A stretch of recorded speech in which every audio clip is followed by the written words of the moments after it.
Because I want also to bring, that path of ordeals and challenges and experience that a human soul has to go through to experience true love. Yeah. So, please. Thank you. Thank you. Thank you.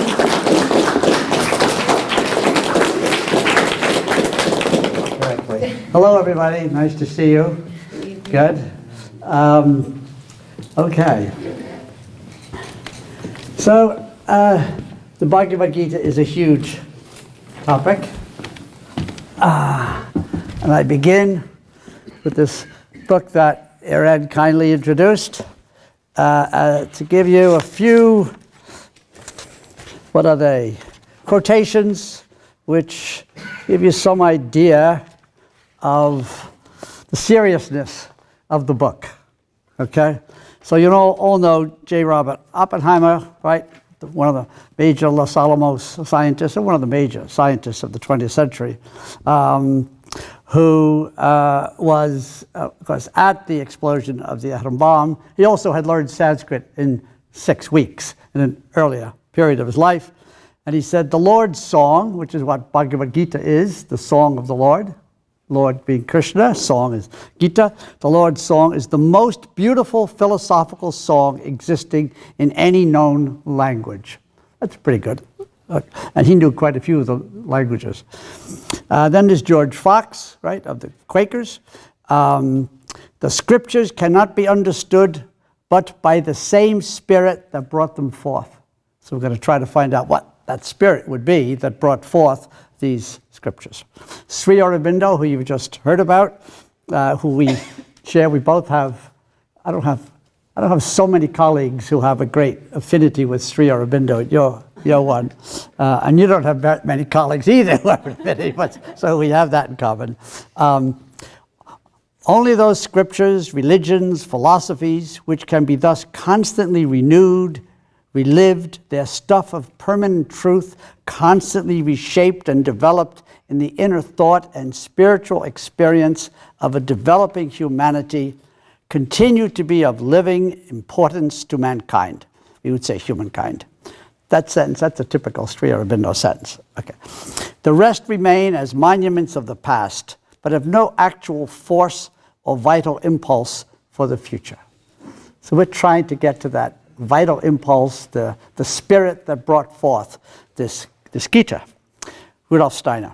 The significance of such a philosophical poem as the Bhagavad Gita or similar works of world literature can only be rightly valued by one to whom they are not mere theory, but a destiny, a karmic connection. Okay, there's another one there. So that's what we're trying to do in this hour. Get to something of the spirit, the inner, the spiritual part of it. And so I want to tell you something a little personal, namely that I have been in a conversation with a very dear friend named Will Keepin, Keepin. I brought his book, yeah. So I want to tell you about him, because you should know about him. And it's very relevant for what I'm talking about, because he is the author of an essay that he sent me recently, Toward an Interspiritual Path of Divine Love, the Secret of Secrets in the Bhagavad Gita and the Gospels, the New Testament. Now, the reason that I was just with him at a conference on interspirituality at the end of August, and I heard his talk, and we had talks, and we've been talking together for about 25 years, actually.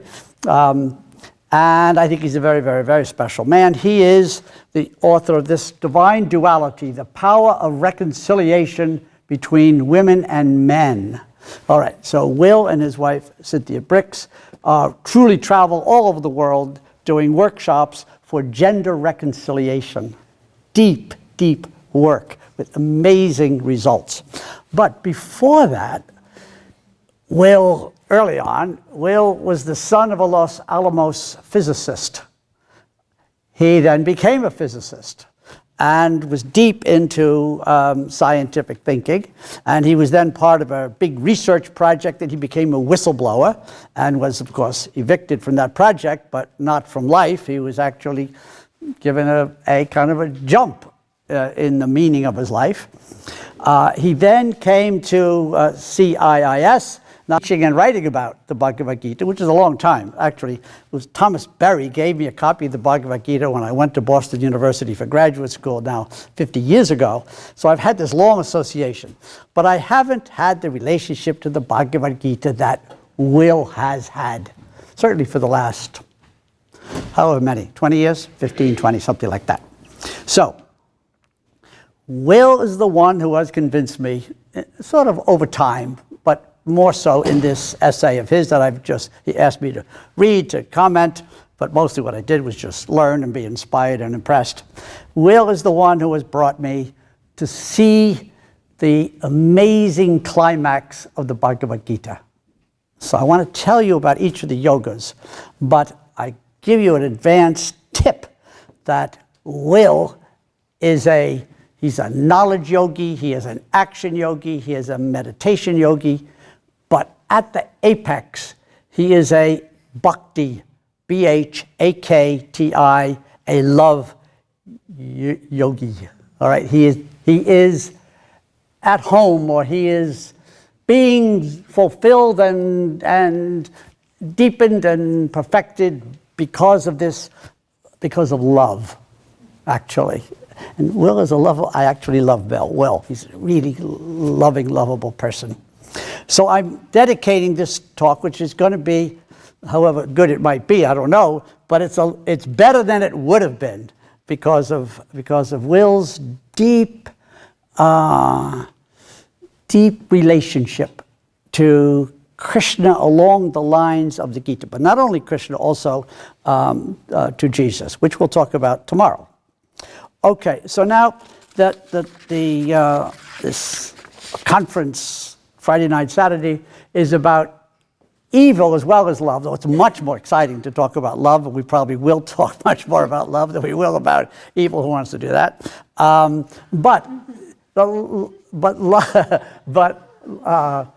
Actually, it's sort of cool to talk about evil, but it's slightly. Well, they each have their charm, let's put it that way. So I am on record as saying that I do love the wiles of Lucifer and Ahriman. Well, Lucifer says everything's okay, don't worry about it.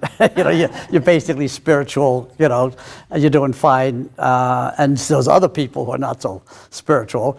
And of course, Ahriman, who basically says, there's nothing but money, sex, and power, enjoy it. Okay, so who am I to pretend that those two are not attractive lures? All right, so I guess I do like sin and evil quite a bit. I don't know if they're the same. But we probably will talk more about love than about sin and evil. But they go together. This is okay. So what do I mean by evil or sin or error or whatever else? Well, we do the Gita, the yogas. The first one is knowledge. So we could say that evil is, of course, ignorance. I mean, ultimately, all the stupid things we do, and even mean things, are ignorant. If we knew what the world was like, we wouldn't do those things. And also, it's then the next yoga is action, karma yoga, selfless action. Well, what is the opposite of that? Well, our opposite of that is apathy. I mean, basically, all the bad things, they're somebody else is doing them. They're far away. They don't affect me as long as I have, income and food and a nice place to live and a nice car and good insurance, then, etc. We don't need to worry. So it's apathy is basically being asleep, which is the opposite of the commitment, of involvement, of concern, etc. Now, the next yoga, depending on how you count, is love. And the opposite of that might be hate, but it might also be apathy. Could easily be, right? Just indifference. Really, there's just not much going on there.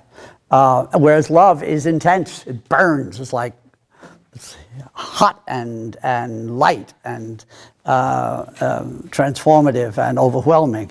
Kind of exhausting too. Okay, so and then the Raja is the opposite of this. Raja, the royal yoga, is being kind of asleep, listless, also superficial, just looking at the surface. Whereas Raja Yoga is really going in to the interior, to the truth, the depth, and not as we tend to do, which is be asleep. Okay, so let's go. So this is Will's beautiful paper, Toward an Interpersonal Path of Divine Love. Thank you, Will. And someday it'll be in a book, and you'll read it, I'm sure. At least I'll urge you to. Now, what I'd like to do is talk about evil in the Gita, in the Song of the Lord, which begins, right at the beginning, there's a civil war. And it's a just war, because there are two sets of cousins, and one set should have given up the kingdom according to an agreement, and they refused to do it.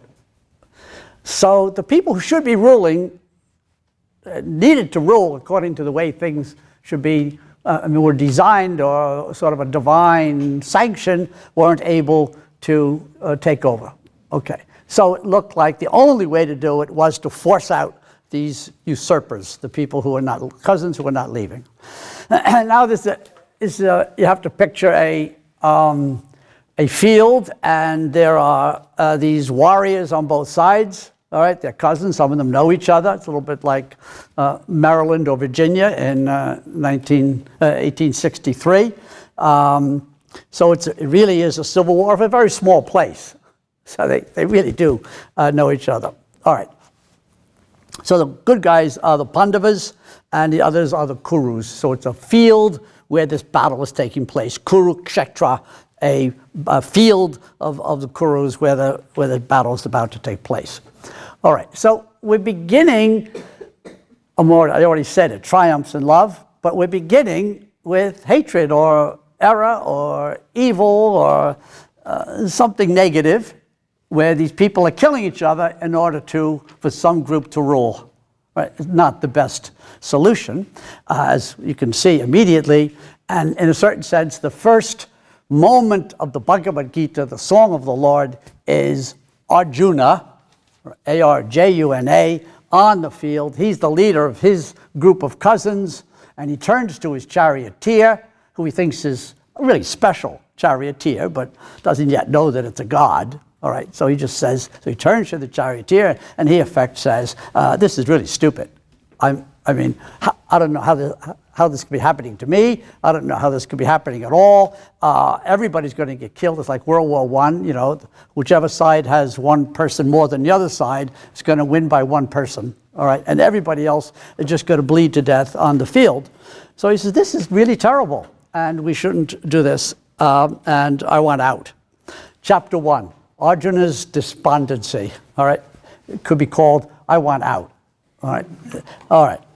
Now, it then turns out that the charioteer, who we can think of as having incarnated, or we can think of, which we certainly do think that about Jesus and about Gautama, but whether Krishna actually incarnated in a body, there's some room for wonder.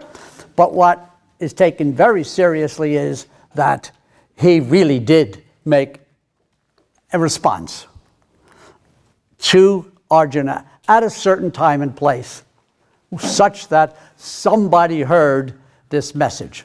All right, what is the message? Well, the message progresses.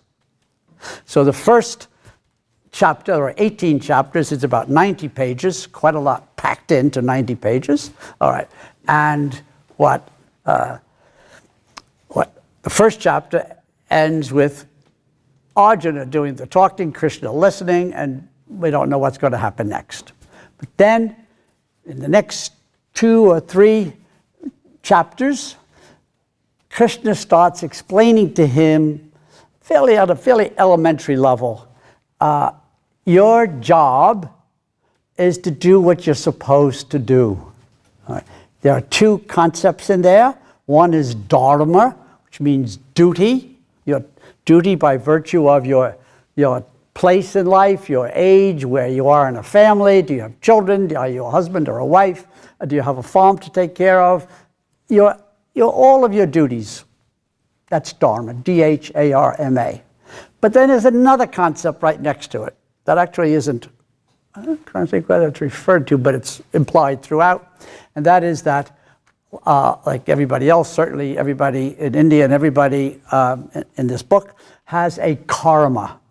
So basically, Krishna is just beginning to say, oh, silly boy, you already had a life. You landed in this warrior life.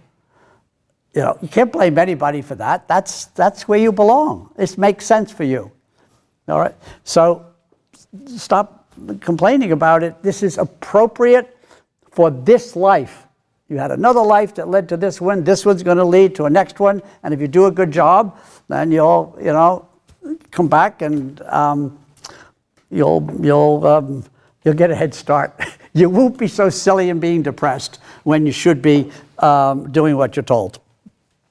Okay, so this teaching in these early chapters is mostly about karma yoga, action yoga. He says, you go and do what you're supposed to do without attachment to the fruits, to the results.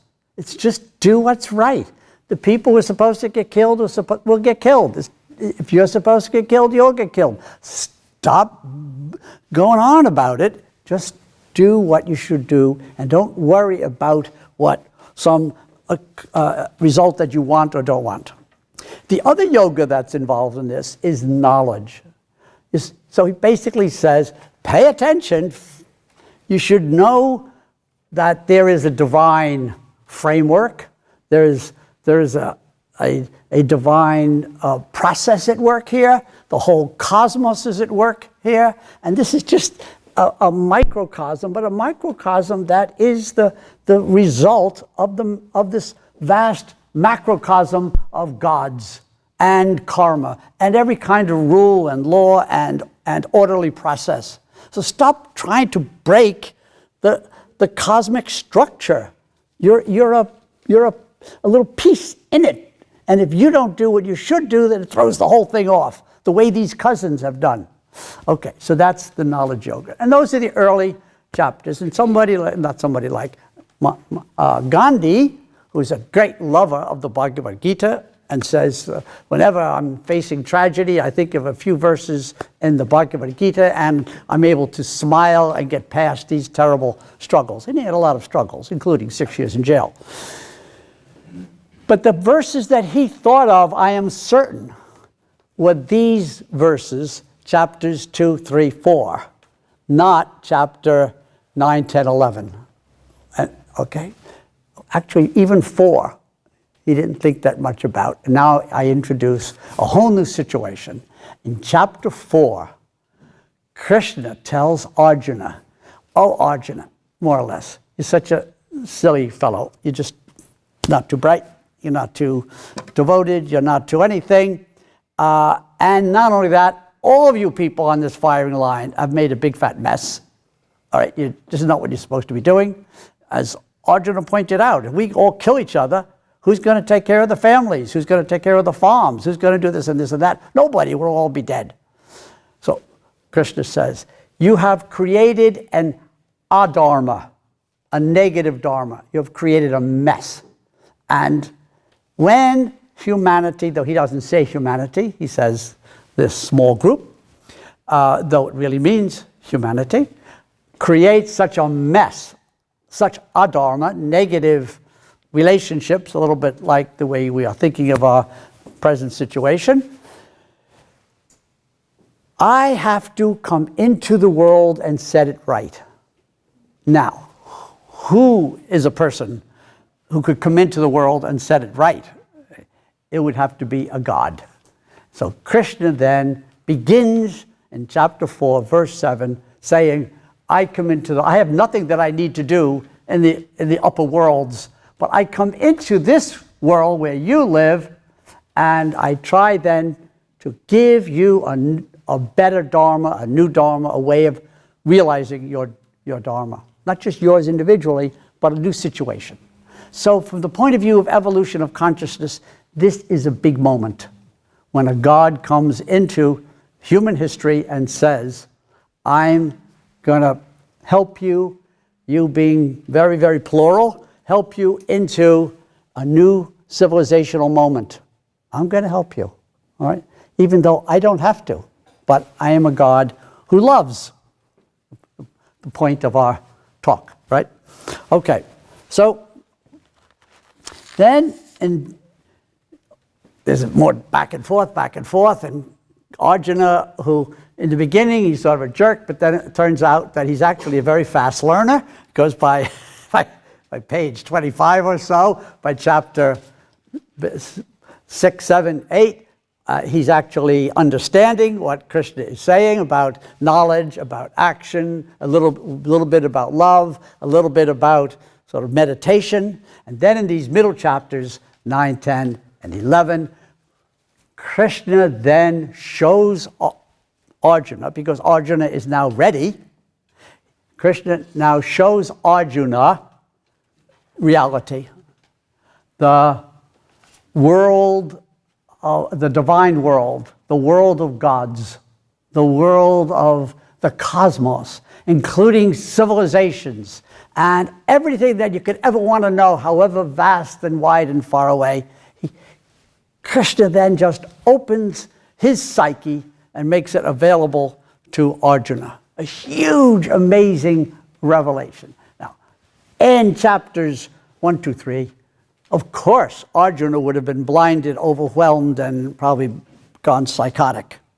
But having been brought along with these yogas, knowledge, action, love, he then is able to imagine, right? To see, to experience Krishna in his vastness. And Krishna then says, you see all these gods? I hold them all. I hold all the gods. And so then he basically says, not only do I hold the gods, but I am one with Brahman, the ultimate unity of everything. A little bit like when Jesus says, I and the Father are one. A lot of parallels. Okay. All right. So I want to take you now to the part that I'm sort of better able to speak about with some conviction because of my good friend Will. But I've read all this. It was not as though he told me something I never read. I've read Sri Aurobindo's 580 pages on the Gita. And I've written 80 pages on Rudolf Steiner's on the Gita. But one of the points that we're trying to deal with in this education toward anthroposophy and specifically Waldorf in some cases is interiorizing, making real, making living what would otherwise just be knowledge. So I had the knowledge, but it was the experience that Will has, that Sri Aurobindo has, that Rudolf Steiner has, that you sort of go, oh, you get a little further in a different kind of knowledge, as Irene was saying, as we'll be saying many times tonight and tomorrow. Okay, so what does Krishna say in this bhakti love, which is the purpose, the point of the title of our weekend here? What is the love? The love, he says, is be me-minded. Empty yourself and fill yourself with me, which is what love is. You empty your little petty desires, I want, I need, gimme, and instead you commit to the I, the interior, the mystery of the other. Very much like Martin Buber's I and Thou. Okay, so he says, devote yourself to me. A little bit like Mark, you shall love the Lord your God with your whole heart, with your whole soul, and with your mind, and with all your strength. Mark 12:33. Okay, then Krishna says, you are my beloved, Arjuna. Make me your beloved. Focus on me. Do not have any other gods, such as money, sex, and power, or whatever else you get excited about, though they're the big ones. Instead, see that I hold all of that. All of that comes from me. And when you are doing any of those, see that you are doing them in such a way that you are loving me. It's big. So the very essence of the spiritual path of divine love is making Krishna your not just your primary, but your sole goal and object of devotion, the very foundation of your life. So Krishna asks us to turn our love and devotion back to him. We can manage her easier in the Christian language because of Sophia, but if we work at it, we can do it in the Gita as well. Okay, so Krishna says, in whatever way persons take refuge in me, so I share my love with them. Gita 4:11, which is like James. This is Will. Will dug this one out for me. Draw near to God, and He will draw near to you. So as we got here, this like that, the divinity and the person seeking each other, and there's no imposition or in the Gita. Gita doesn't say you better do this or else. It says, let's face it, you're in a mess, and you're in a mess because you're not me-minded. If you want to be happy, if you want to know what to do, and if you want to do it in such a way that it brings divinity into the world, well then, make a relationship with me, making a loving relationship with me. Okay. So this is a little bit similar to John. Greater love no one has greater love than this, than that one lays down one's life. And that's essentially what Krishna says. When you go into battle, and he does 5 times, he says go into battle, which is totally different from the interpretation of Gandhi, as I'll tell you in a minute. When you do that, do it as an act of love toward me. This is complicated. So Gandhi says, it couldn't mean that a god is telling a warrior to go and fight. It could not mean that. It has to mean something else. There's something about the war is in the human being. It couldn't mean that a god is saying go and fight. Okay. And Aurobindo says, no, it's exactly what it means. Exactly what it means. It says go and fight, and when you do, know what you are doing.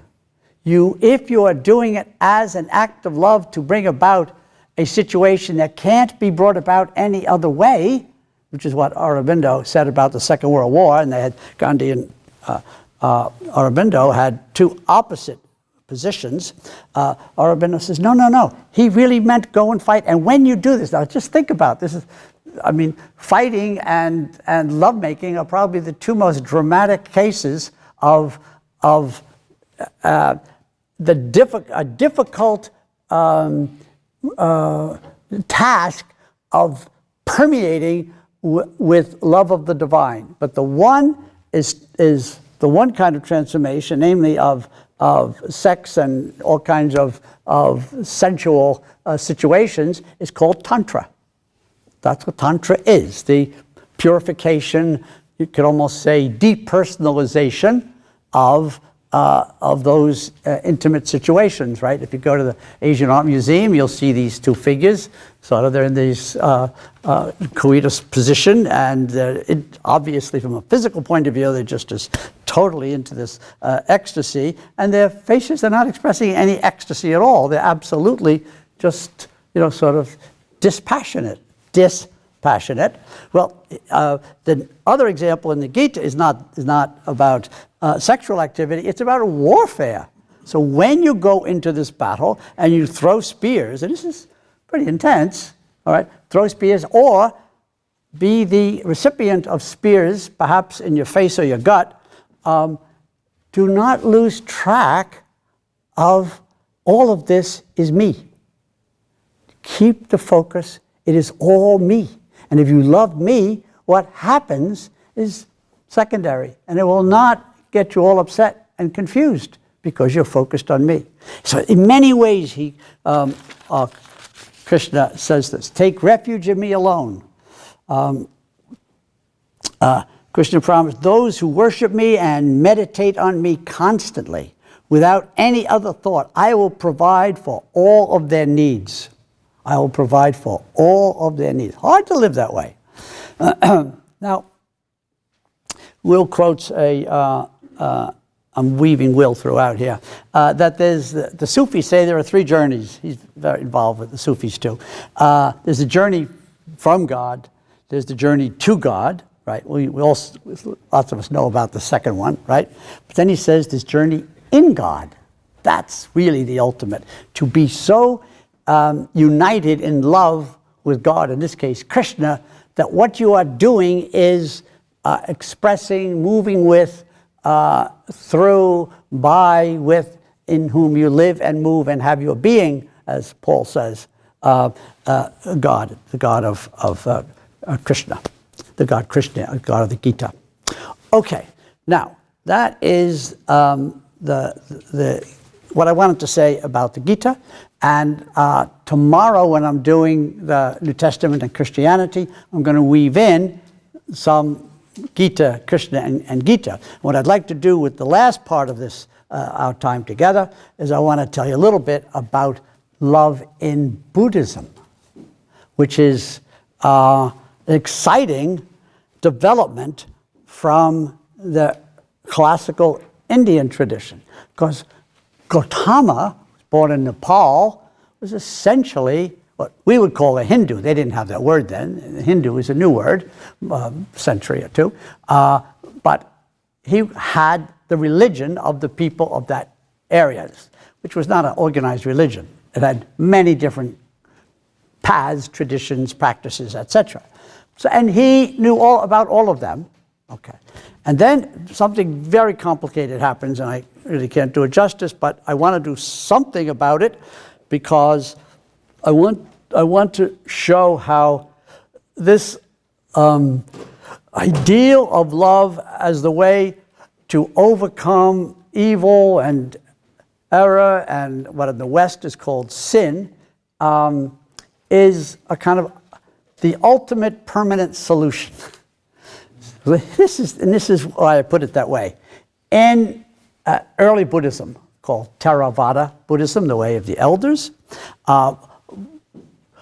Gautama Buddha attained enlightenment. That is to say, he reached a kind of consciousness which is very like the consciousness toward the end of the Bhagavad Gita.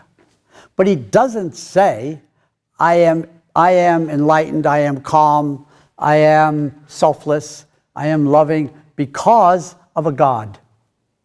Instead, he says, I am calm and enlightened and selfless because I have discovered that the self to which I have been devoted is a construct. It's not really real. The self that I love is sort of made up of parts, moment to moment. But there's no real self. And once we overcome devotion to the self, enlightenment follows. Okay. Now, that seemed like a major insight. Well, it is a major insight, but you would think that that would last, because after all, it's what Buddha apparently taught. Okay, so far as we know. But within maybe 5 centuries, around the 1st century, all right, which may or may not be interesting from the point of view of the incarnation of Christ, I don't know. But around that time, more and more of the great spiritual interpreters of Gautama's words and deeds and image, because he also had these beautiful images of his enlightened state. Okay?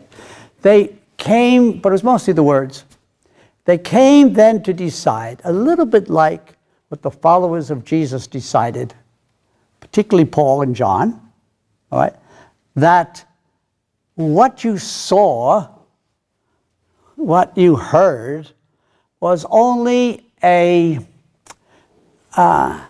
kind of a simplified version of the real deal.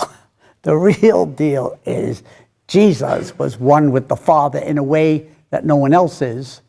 And the real deal is that Gautama was enlightened in a way that nobody else is, because he came so close to enlightenment that he only needed to live those 29 plus 7 years in the woods meditating, that he was able to get to a place where no one else had gone. And a permanent kind of peace, enlightenment, selflessness. He saw into sorrow, the first noble truth. He saw into suffering and evil and sin and mistake, and he saw that it was loving the self. First noble truth. Second noble truth, this was his first sermon, he saw that this suffering comes from desiring. Third noble truth, this situation, which is absolutely universal, pervasive in everyone and everything, to some extent, is curable.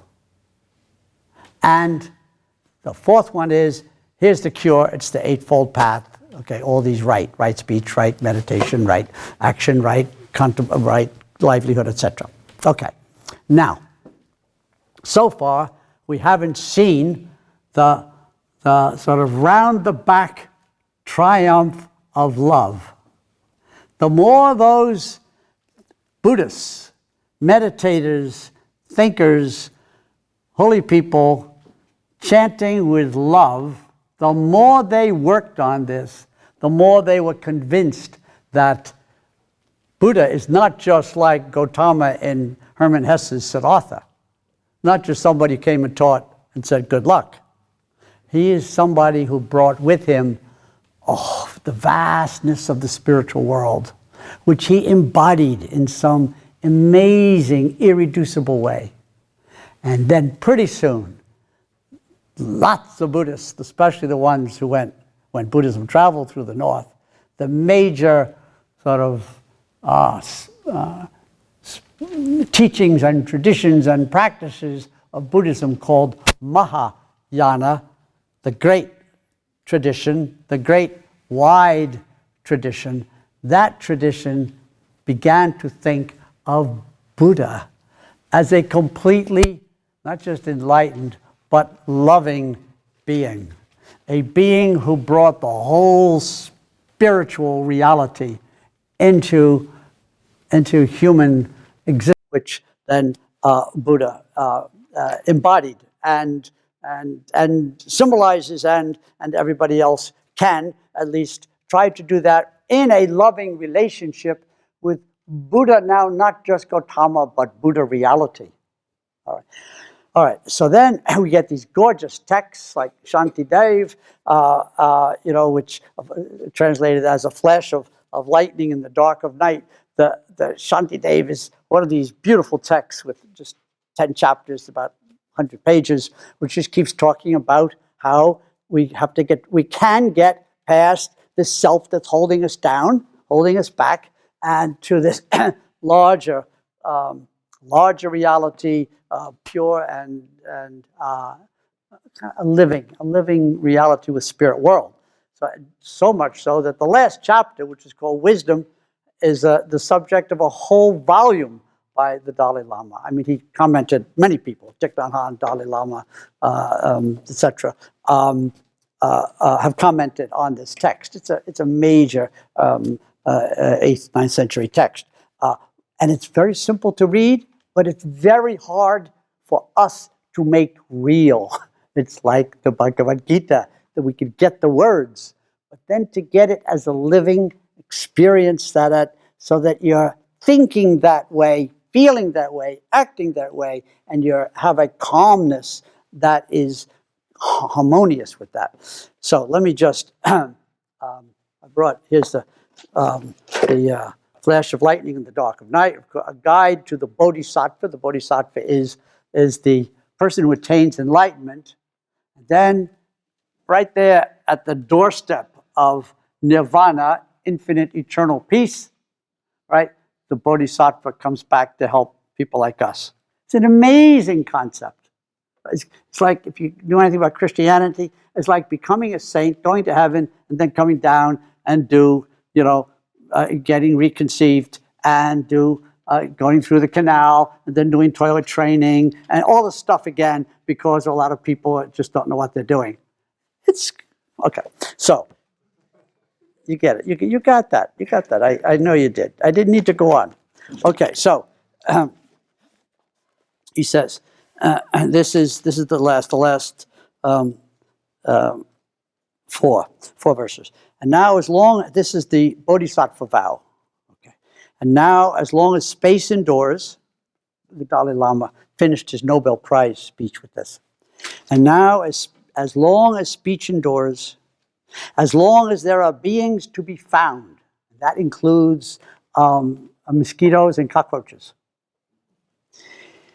may I continue likewise to remain, that means to be reborn, even though I'm right there, to soothe the suffering of those who live.